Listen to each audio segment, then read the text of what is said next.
নূহ আলাইহিস সালাম ছিলেন আল্লাহর প্রেরিত এক মহান নবী। তিনি এমন এক জাতির কাছে প্রেরিত হয়েছিলেন যারা মূর্তি পূজা করত এবং আল্লাহকে ভুলে গিয়েছিল। নূহ আলাইহি ওয়াসাল্লাম তাদের এক আল্লাহর ইবাদতের দিকে আহ্বান করেছিলেন, কিন্তু খুব কম সংখ্যক মানুষ তার কথা শুনেছিল। তিনি 950 বছর ধরে দাওয়াত দিয়ে গেছেন, কিন্তু অধিকাংশ মানুষ তাকে মিথ্যাবাদী বলেছিল এবং উপহাস করেছিল। অবশেষে আল্লাহ তাআলা তার প্রতি ওহী প্রেরণ করলেন যে তার কওম আর ঈমান আনবে না, তাই এখন তিনি একটি বড় নৌকা আরব তৈরি করুন।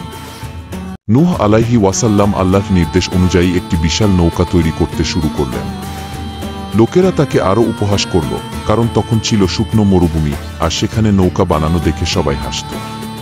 নৌকা তৈরির পর আল্লাহ তাআলা তাকে আদেশ দিলেন প্রত্যেক প্রাণীর একটি করে জোড়া এবং তার ঈমানদার অনুসারীদের নৌকায় তুলে নিতে।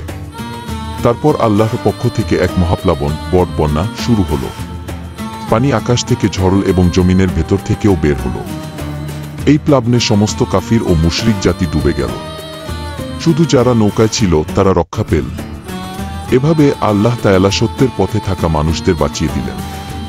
আল্লাহর হুকুম মানলে তিনি আমাদের রক্ষা করেন।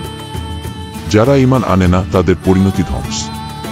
ভিডিওটা ভালো লাগলে অবশ্যই লাইক, কমেন্ট, শেয়ার, সাবস্ক্রাইব করে দিয়ে আমাদের পাশে থাকবেন। ধন্যবাদ।